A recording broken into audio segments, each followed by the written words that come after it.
Yep. This looks like a good spot to me. All right, this is our night. Hello. You see a candle lantern up there. Can't even see the boys, but we're going to bed. We'll see you guys in the morning.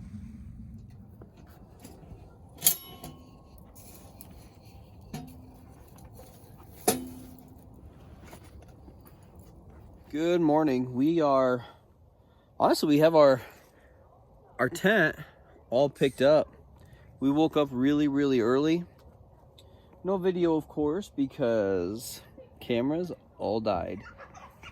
Got pretty cold last night, so cameras died on us, and we just hung out, made some food, went to bed, woke up, made some bacon and some eggs, had a good breakfast, and boys have been running around the campsite playing right now. But no, so far for this Luxe Octopeak, really liked it. Now I'm gonna go ahead and order the pole because I've noticed that this stick that I'm using, which has this really cool kind of slant to it, works good with my candle lantern. However, my tent has a slight pitch to the peak, if you know what I mean. The back of the tent is not as peaked out as the rest of the tent just because of the setup, and it could be a little bit longer. With that adjustable pole that Luxe offers, I think I'll be just right. Other than that, really loving the Octopeak so far. Give you guys a little bit of a tour here. It's a floorless option, of course, with the snow skirting. We've already, like I said, cleaned up our stuff. That's where Keegan was sleeping. Here's our stove. There's Keegan. It's 28 degrees out here, and he's running around in short sleeves. It's a true Iowa boy for you. And this is where Dorian was sleeping at over here. His is already cleaned up, and I was actually sleeping. I'll show you. Right behind me here where I'm sitting. I'm just sitting up and enjoying this chair. Show you something cool about this chair real quick that I don't know if I've showed it in another video or not, but have you ever had these little camp chairs that keep sinking in the mud or in the snow or in the sand? It's a really cheap alternative to that. I bought it on Amazon. It's dirt cheap. I think I paid like 11 bucks for it, and it just goes on the footings of your chair, and it keeps you from sinking into the ground. So where we're camping at, we're underneath kind of a tree grove here. I'll show you that in a moment. But where we're camping at, we're underneath a tree grove. So the ground was kind of soft in areas, and the feet kept sinking into the mud. So that stopped us. I've also in the past carried 4 Gatorade caps with me and used Gatorade caps. But the problem with Gatorade caps, after a while, they snap. Especially if it gets really cold, they'll break. This is where we're camping at right here, as you can see. Underneath a tree, kind of.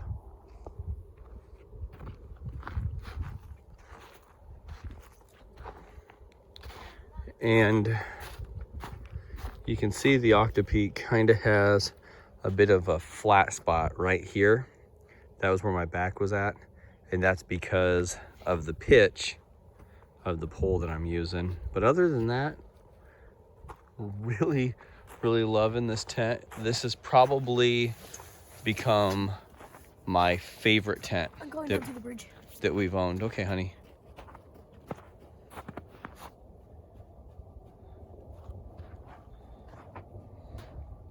I like the snow skirts. I like the fact that I can pull these out, and I'll go through all that options. I just wanted to touch base with everybody. You know, we haven't gone out, and these are so you can also just get some more grip, man. This thing is really awesome. It's like storm mode. There's tabs there that you can pull down into these tabs here, tabs there. The only problem I did have is with these tent stakes that we've got here. Last night it was in the teens. I think it was like 15 degrees when we got to camp last night, and one of my one of my tent stakes broke. So like snapped in my hand as I was putting it in the ground. But I carry, oh, my little Foxlight gear bag right there, which I carry all my extra tent stakes in, so that wasn't a big deal. But yep, just a quick look at our first outing with the Octopeak. Unfortunately, it was so cold last night that our cameras died, and it actually didn't even get a little bit of a charge until this morning. So when we woke up this morning, we heard a pawing at the tent door. And it was funny because I thought to myself, what the heck is that? So I opened up the tent door and took my morning pee. And there was this little itty bitty black kitten. And he just meowed at me. Then I went into the tent and started up the stove and made a cup of tea and came out, and he was still here running around. I don't know where he went. He probably went back home. Probably lives up in the woods. Can't imagine he has a home here. Probably just a little wild kitten, little feral cat. Cute as heck though. But it's kind of cool. Well, hey, there he is. He just jumped into the hot tent and then skated out of there. He's watching me the whole time. Little sneaker. Dorian just told me he found a bear foot. Come here, or a bear print. Come here, Dorian. What? Take off your shoe. Okay.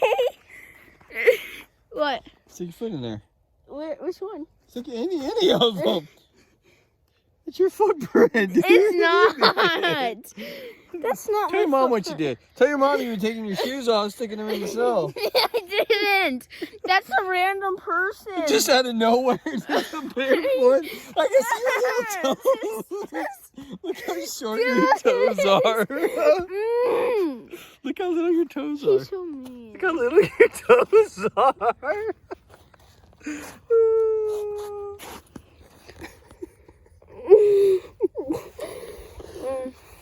Bear prints, huh? Bear prints. So we have our camp tore down. Leave no trace. And I've got the chuck box out, and I still got our cooler going. So we brought the SilverFire Scout stove with us, and I actually have the SilverFire mini dragon pot right over there. That's a 2-person pot. So we're going to cook up some noodles for lunch before we get out of here. It's just such a gorgeous, gorgeous, gorgeous day out here. We don't want to waste it at all. So we're gonna do some lunch and take a look at this little stove I've had here for quite a while. I really enjoy it, but I enjoy most of my stoves. Okay, so I have some snow in it now. I'm gonna go ahead and put a boil on the snow, kind of use that to clean the pot out. We haven't used the pot in a while. And even though it looks nice and clean, I just want to be careful. Better safe than sorry. So we're gonna get a boil on, get that nice and clean, put some water in there, and get lunch going. So putting the stove together is pretty simple. I'm gonna pull this base cover off that I did. See how the flames are on there? You put the little whip of the flames pointing up. So if you put the stove together this way on the base, that is wrong. So here is the base. And then when you pull this up, see how that burn chamber extends like that? Now, there are some other stoves that you can find like this on Amazon. I don't think that the burn chamber on the inside is as large. I have one, I'll have to compare it. But this does have something they don't have. It has this little extra ash pan on the bottom, which actually helps just regenerate the heat. So the stove is a top light updraft stove, so I'll fill it all the way up, light the wood, and let it burn all the way down, and it will gasify through these nice little fancy burners, which are also shaped like little flames. How cool is that? And then when I put the dragon pot on here, it's really cool because it will gasify, and then the flames will actually lick the inside of the double-walled pot, and I'll show you that in just a moment. Here is the pot stand, real solid, rigid. You could actually put this flat on the ground, put a piece of Esbit down, and cook on Esbit for solid fuel if you wanted to do that. It wouldn't be a problem, and just still use that as a pot stand. Put your Esbit fuel down there. I've done it a few times. I've even done it with the solo stove as well. So there is the SilverFire Scout in all its beauty. 304 stainless steel. That is a food grade stainless. So let's get the pot going. All right, so ideally you don't want to fill the stove up past these jets, but these are the lengths of the wood that I cut. It was just some of the extra wood we had from our hot tent. So I just cut it down with my knife here. I'm using the Eka RTG6. Pretty nice knife, I dig it. So I just cut it down real quick with this bad boy, and yeah, so we'll get her rocking. I'm gonna put the stand on here, so you can see, just to show you that it will fit just fine. See, it's solid. We'll get her lit.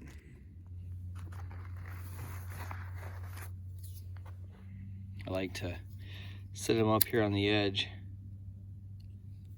get them lit, and then knock it into the stove. There we go. Get that. I love lighting these little things.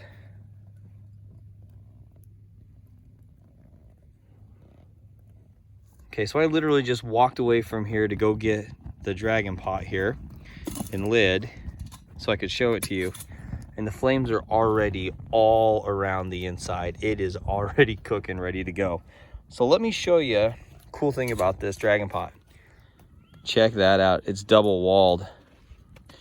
So what that means is when I put this on top of that stove there, the flames are gonna go around the inside of that chamber, and they're gonna surround the inner chamber with flames, and they'll exhaust out through the top.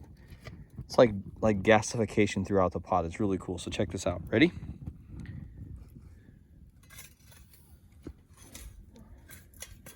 Now watch.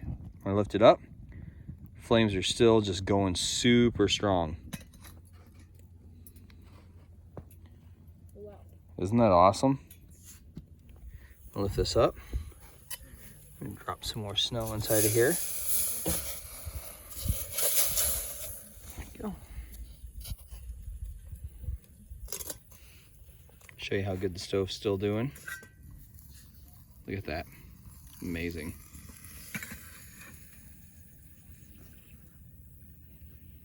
Look at that stove. Look at that thing. If you like gasification stoves, this is definitely one to take a look at. Oh my gosh, that's wonderful. So I'm gonna scrub this pot. Now I got some hot water in there, and we'll be back.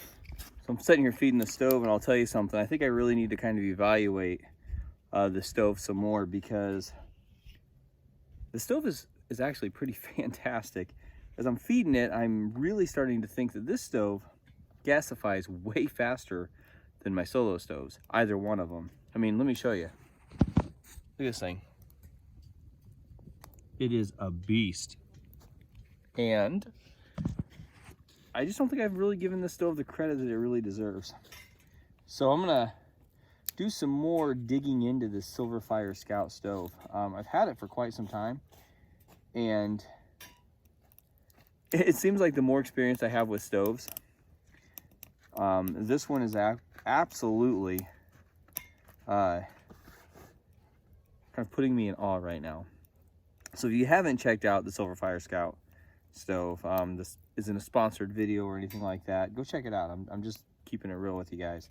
I was asked to do some more gasification stoves, so I'll probably be doing gasification stoves the rest of this week, just to show you some other options that are out there, what I have. And of course, there's other gasification stoves that I don't have, and some that aren't available anymore, but I'll show you what I've got. I'm going to, well, I'm having way too much fun filling the stove right now, but I'm going to fill it up the rest of the way. I'm going to put this pot back on there now that it's all nice and scrubbed out. Let me show you guys here what I'm working with. Look at this. I'm just gonna load it back up. It's doing such a great job. I'm gonna put the pot back on it.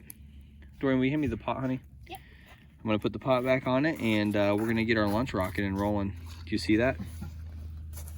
I know it's bright out here, but that stove is gasifying so well. Okay, go ahead and put it right down on top, just like I had done. Good job. And that's it. We'll put our lid back on it, and now we'll just wait. This has the embossing here. Yeah, it's always cool. I always love that. Neat. All right, now we wait. Show you guys what we've got going on here for lunch today. We've got hot garlic chicken flavor. We've got teriyaki beef flavor. And we've got teriyaki chicken flavor. Apparently I also have another teriyaki beef, and I don't know how many noodles we thought we were going to eat, but I love these stir-fried noodles. If you haven't tried them, get out and give them a shot. They're freaking delicious. They've got a great flavor. If you eat noodles like we do, what do we have them? Maybe once every 2 weeks. Yeah. Yeah, about that. You get kind of tired of noodles after a while, but we like them because they're quick. These are something that are kind of a game changer. At least they have been for us. We like them a lot. Look at those horses. They are beautiful. Beautiful. Okay, so let's check out and see how the stove's doing. I'm just curious. I don't know why I was curious. It's doing fantastic. Let's take a look here. Oh yeah. Of course it's boiling. That was super fast. Oh yeah. Okay. Here we go. Dorian's got the noodles ready. So one thing you got to be careful with this mini dragon pot is pouring it, because if you pour it, see the handle there, so I can actually put my hand there, which is okay. I just don't want to dump the water. All right, here we go. Actually, that's not too shabby. All right, that one's good. Go ahead and close the lid. Let's get to our next one. All right, here we go. Watch your hands, Bubba. I don't want to burn you. All right, next one. And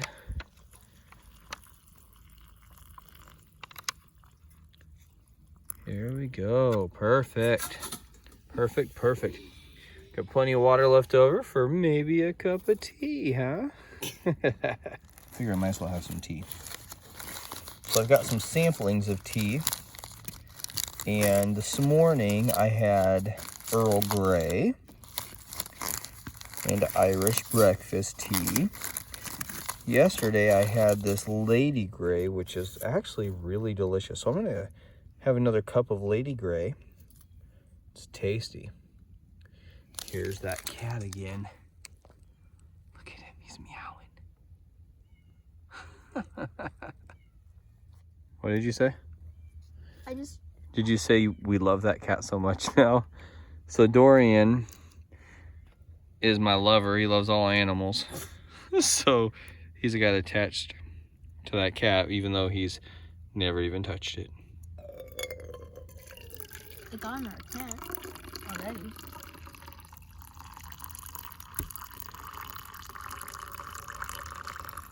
Lady Grey. All right, and that's it. SilverFire mini dragon pot. Excellent. Oh yeah.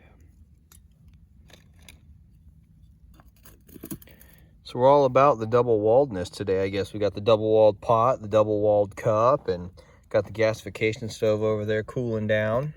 I decided to use the lid and set it on top of these guys to hold them all down. See, I've got that one right there being held down too, so that's right. Noodle Hack. I bet you if I just let this sit here, it will burn all the way to complete ash. Look at those embers. Actually, if I throw this, let's see what happens if I throw that in there. Let's see if it burns it. It's already starting to burn it. You hear it?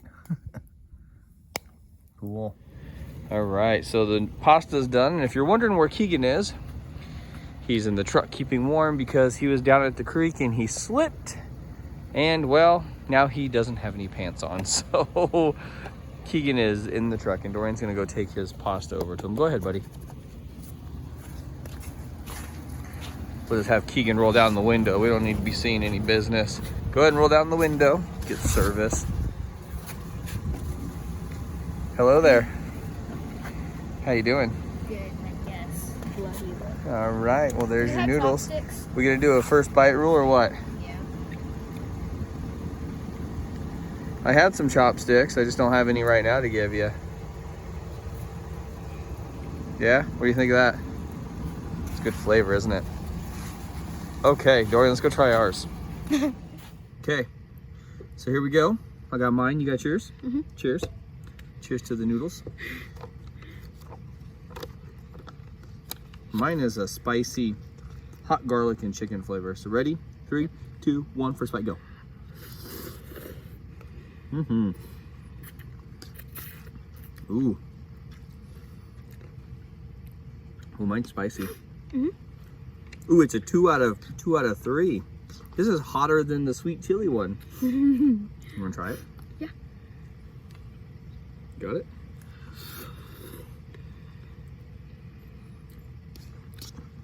It's got a nice flavor. Mm-hmm.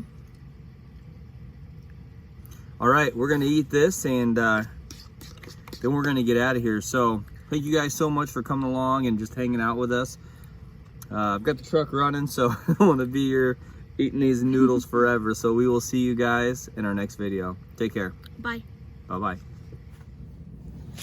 Before we get out of here, let me show you the stove now. All the way burned to ash. Check it out.